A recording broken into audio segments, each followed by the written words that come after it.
جب پوچھا گیا حضور یہ قربانیاں کیا ہیں، فرمایا تمہارے باپ ابراہیم کی سنت ہے، اور فرمایا کہ ان کو خوش دلی سے اللہ کی راہ میں قربان کرو۔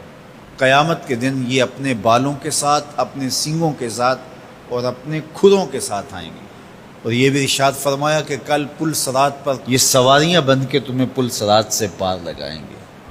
اور جب قربانی کے لیے کوئی شخص جانور خوش دلی کے ساتھ رضائے الہی کے حصول کے لیے ذبح کرتا ہے تو اس جانور کا خون زمین پر گرنے سے قبل یہ عمل قبول کر لیا جاتا ہے۔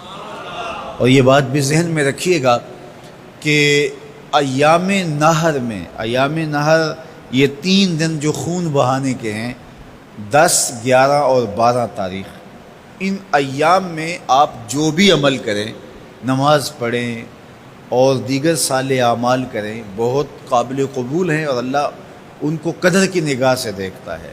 لیکن ان ایام میں جو سب سے زیادہ اللہ کو محبوب عمل ہے وہ راہ خدا میں خون بہانا ہے، قربانی پیش کرنا ہے۔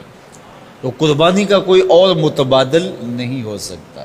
کچھ لوگ یہ فلسفہ ان دنوں کے اندر بیان کرتے ہیں کہ 20-50 ہزار کی قربانی کرنے کی بجائے اتنے اگر کسی غریب کو دے دیے جائیں تو اس کے 2-3 مہینے خیریت سے گزر جاتے ہیں اور وہ گھر کے اندر جو ہے وہ ضرورت کی چیزیں ڈال لے، تو گوشت تو 2-4 دن کے اندر کھایا پیا جاتا ہے، ختم ہو جاتا ہے۔ لیکن اگر اتنے پیسے کسی غریب کے گھر دے دیے جائے تو یہ اچھی بات ہے۔ تو اسلام کب اس عمل سے روکتا ہے؟ غریب کی مدد کیجیے، صرف عید کے دن ہی نہیں، مینڈے کی جگہ ہی نہیں، بلکہ اسلام تو راہ خدا میں جانور ذبح کر کے اسی جذبے کو بیدار کرنا چاہتا ہے کہ تمہیں گوشت کی ضرورت بھی نہیں تھی، پھر بھی تم نے ذبح کر دیا، تو جہاں ضرورت ہوگی اور تمہاری ہمسائیگی میں، تمہارے اطراف میں جب کوئی غریب ہوگا تو پھر تم اس کے لیے ذبح کیوں نہیں کرو گے؟ اس کے لیے تم قربانی کیوں نہیں کرو گے؟ اِثار کیوں نہیں کرو گے؟ یہاں تو پھر بھی ہم گوشت خود کھا لیتے ہیں یا غرباء میں بانٹ دیتے ہیں، لیکن منا کی وادی میں جہاں لاکھوں قربانیاں پیش کی جاتی ہیں، وہاں تو جانور کاٹ کے اس کو ذبح کر کے بس چھوڑ دیا، اس کے گوشت سے غرض ہی نہیں ہوتی۔ زیادہ تر حجاج ایسے ہوتے ہیں جن کو یہ بتا دیا جاتا ہے کہ تمہاری قربانی کر دی گئی ہے، اور وہ فون کال کے انتظار میں یا حکومت وقت کی جانب سے دیے گئے وقت کے بعد حلق کروا دیتے ہیں۔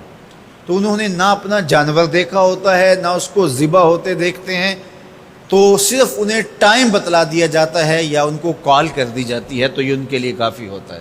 تو وہاں تو گوشت کھانا بھی مقصود نہیں، تو صرف اللہ کی رضا کے لیے جانور ذبح کرنا۔ تو جب رضا الہی کے لیے جانور ذبح کرنے کا جذبہ پیدا کر کے تمہیں راہ خدا میں خرچ کرنے کی ترغیب دی جاتی ہے تو پھر تم پورا سال خرچ کرو گے، تمہارے لیے کوئی مشکل اور کوئی مشقت نہیں ہوگی۔ لیکن اگر تم جو ہے وہ اس جذبہ خیر سے نور حاصل نہیں کرو گے تو پھر تمہیں یہ دولت نصیب نہیں ہوگی۔ تو سب سے افضل عمل ان 3 ایام کے اندر جو بتایا گیا وہ یہی ہے کہ راہ خدا کے اندر خون بہانا ہے۔ اللہ کے محبوب علیہ الصلوۃ والسلام کی خدمت میں جو ہے وہ مینڈے لائے گئے جو چتکبرے تھے، اور حضور علیہ الصلوۃ والسلام نے اپنے مبارک ہاتھ سے ان کو ذبح کیا۔ تو عید قرباں یہ ایثار کی عید ہے، یہ قربانی کی عید ہے، اور اسلام ہمیں قربانی سکھاتا ہے۔ اسلام لمحہ لمحہ قربانی ہے، ایک ایک ساعت اسلام قربانی کا نام ہے، اور ہمیں درس زندگی یہی دیا جاتا ہے کہ ہم قربانی سے اپنی زندگی کو عبادت کریں۔